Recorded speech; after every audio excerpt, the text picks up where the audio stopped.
all, what is a magnet? Now, a magnet is something which can attract, and the magnet has two poles, north and the south poles. And magnets are classified into two categories: permanent magnets that do not lose their magnetism, example bar magnets. Temporary magnets can be magnetized and demagnetized, example iron and steel. Now, around a magnet, there is a specific area where we can feel the magnetic force, and that area is the magnetic field. Now, across the bar magnets, you should be able to draw a magnetic field across a solenoid and across a current carrying conductor.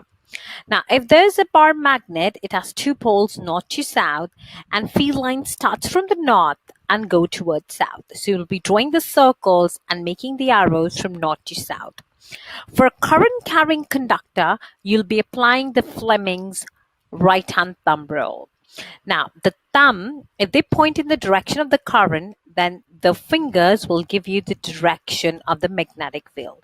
So if the current is going upwards, see your fingers' directions of the right hand.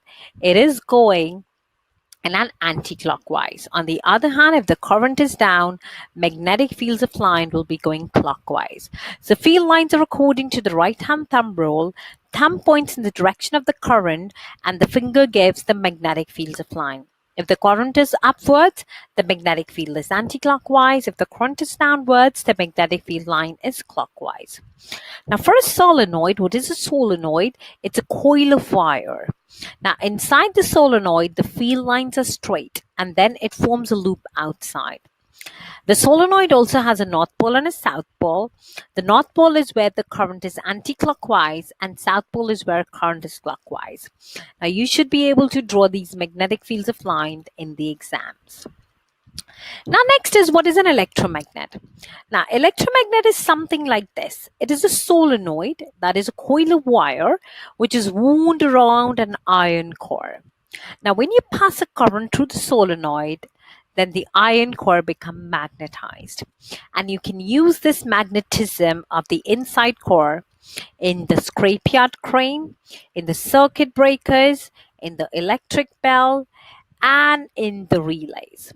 Now let's see how this works. In an electric bell, you can see that there is a solenoid which is wrapped around an iron core. Okay, and then there's an ammeter. Now, when we pass the current, this solenoid, the iron core becomes magnetized and it attracts the ammeter towards itself. As the ammeter is attracted, it rings the bell. So when the switch is closed, the current flows through the electromagnet. The iron core will become magnetized and will attract the ammeter, which will ring the bell.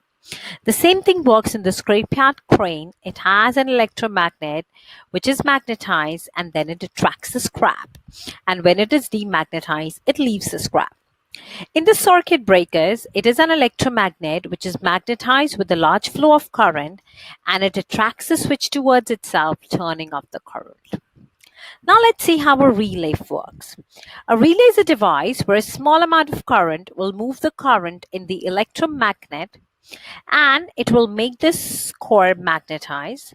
As the core will get magnetized, the iron ammeter will be attracted towards this electromagnet and the switch gap will be closed. As the switch gap will be closed, the current will flow through the motor, so a small amount of current in the device will give a greater current. So again, the electromagnet attracts the ammeter closes the switch gap so that the current flows and it switches on the motor. Okay, so you should be able to define the electromagnet for the exam and the various applications of the electromagnet. Now let's see a very important concept. What is motor effect? Now, motor effect says that when you place a current carrying wire in a magnetic field, it experiences a force. The force can be increased by increasing the current, taking a stronger magnet, and placing the coil perpendicular to the magnetic field. Now let's see how we find out how much will be the force and what will be the direction of the force. Now, for the direction of the force, we'll be using the Fleming's left-hand rule, where first finger will point in the direction of magnetic field, the center finger will give the direction of the current, and then the thumb will give the direction of the force. And the value of the force can be calculated numerically by using the formula BIL, where F is the force on the conductor, which is given in newtons, B is the magnetic flux density, which is given in Tesla, I is the current flowing through the conductor, and L is the length of the conductor. Now let's see how the setup of the motor works. Now look in this figure. We have a tube magnet north and the south, and you know that the magnetic field is from north to south. Now since the magnetic field is north to south, then the field lines will be this way. Now you have placed a coil here, and the coil is connected to the split-ring commutators, which have the metal or the graphite brushes, and the current passes through it. And the current is flowing upwards in this part of the coil and downwards in this part of the coil. Now let us see the Fleming's left-hand rule, and let us concentrate on this part.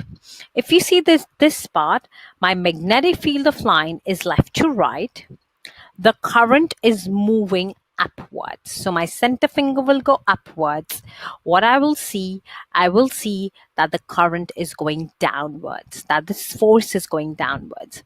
As the force is going downwards, this part of the coil will move down.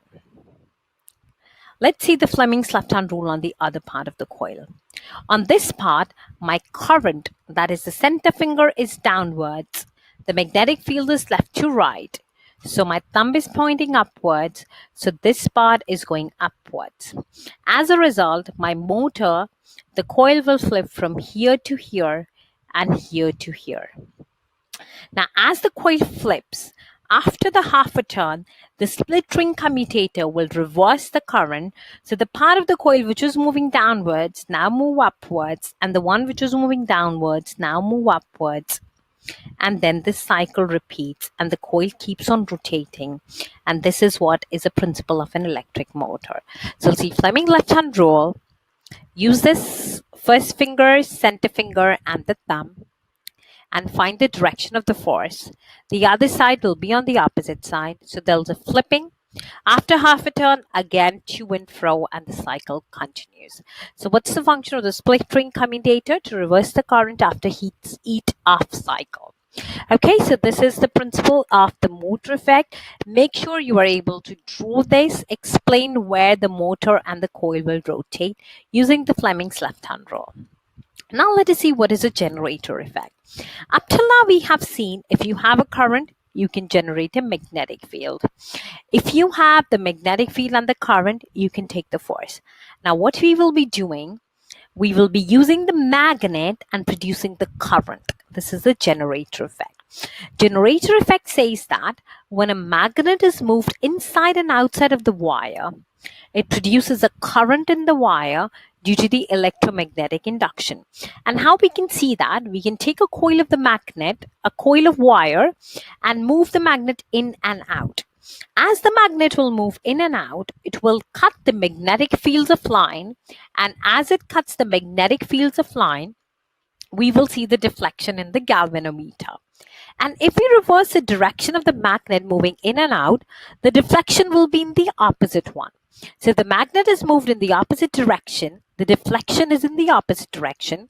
Moving the wire or moving the coil has the same effect, as both cuts the magnetic field of line. And when the wire is connected to a bulb, the bulb will light up. And this is what is generator effect. So generator effect is generating electricity using magnetism by cutting the magnetic fields of line and doing electromagnetic induction. Now let's see how we use that in an alternating current generator. So in an alternating current generator, we have a magnetic field. We place a coil inside the magnetic field and we connect it to the slip rings. Now you can see that for the top slip ring, one end of the coil is connected, and to the bottom, the other coil is connected. Now, what will happen when this coil rotates, and the split ring will be rotating it?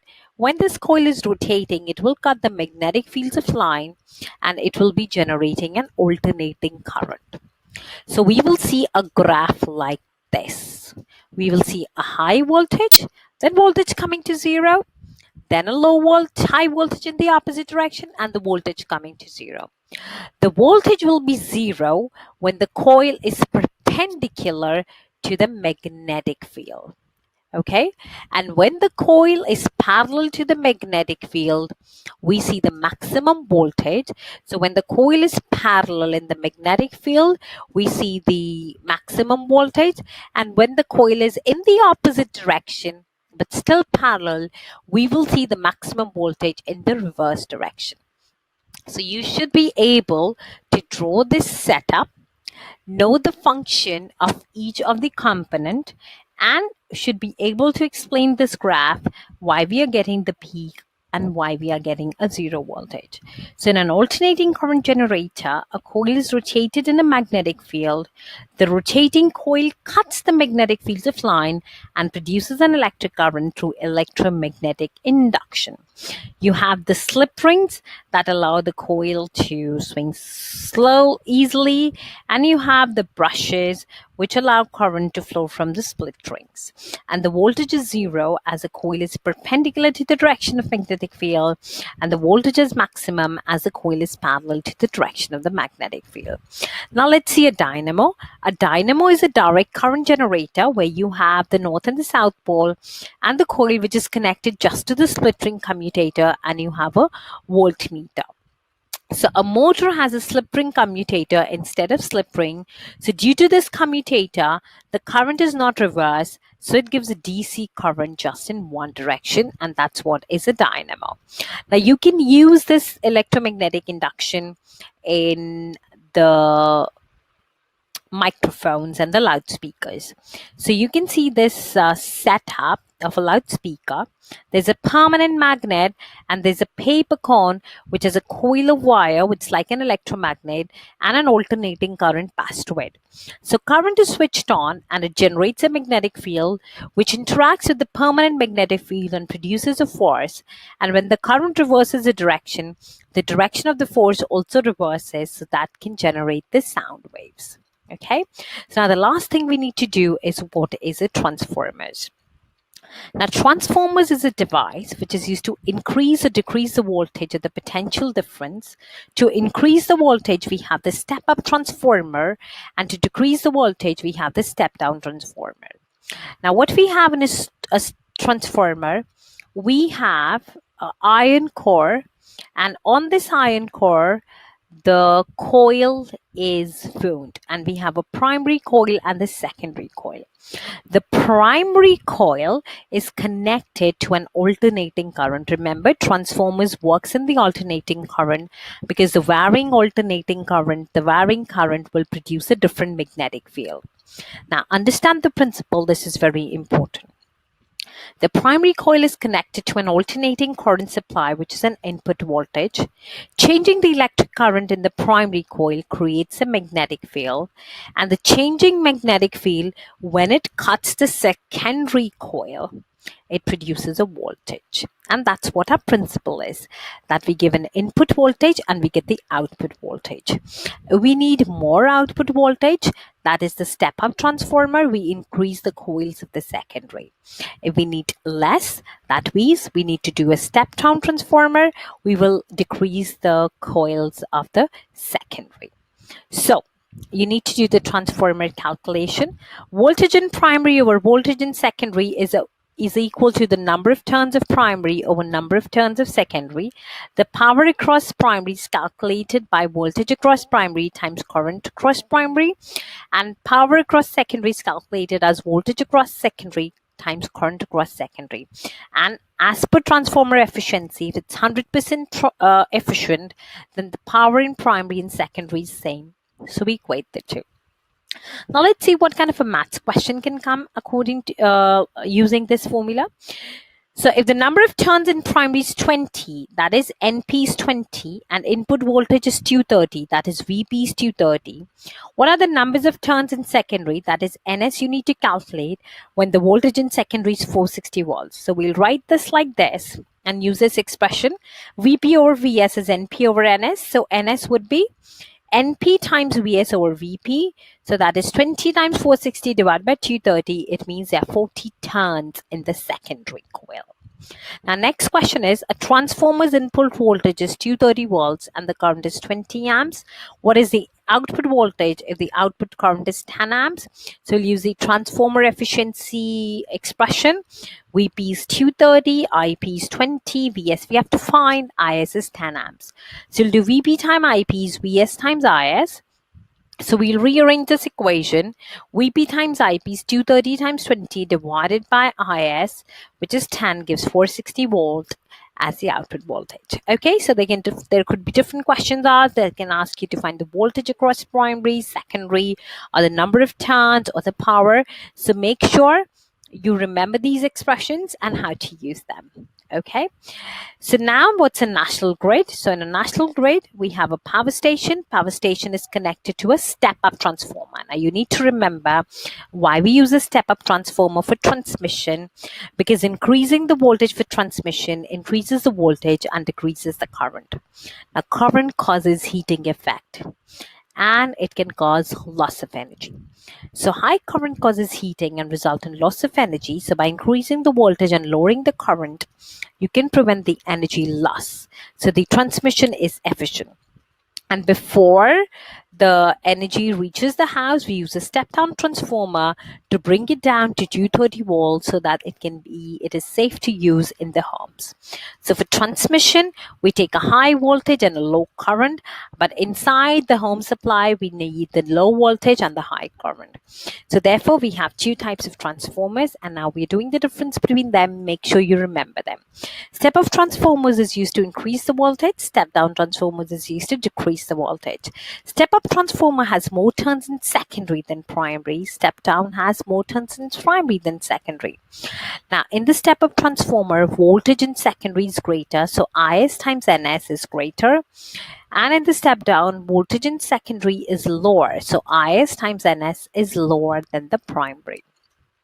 The step-up transformer is connected next to the power station to transmit high voltage to reduce the heating effects of current during transmission, and step-down transformer is connected to the lower power supply before it reaches home to reduce the voltage to 230 volts.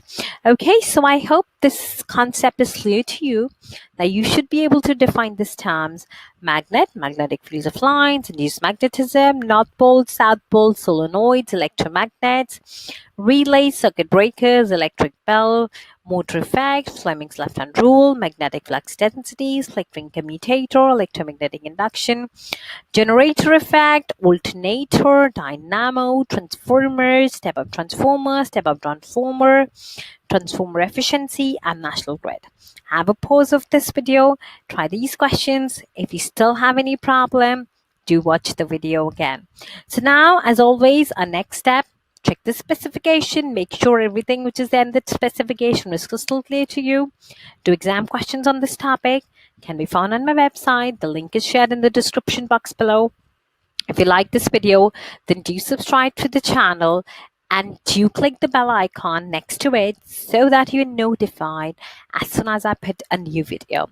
And if there's any specific topic you want me to put a video on, leave a comment below and I'll make sure I'll have that up and running before your next exam. Okay, so I'll see you next in the next video. Till then, happy revising.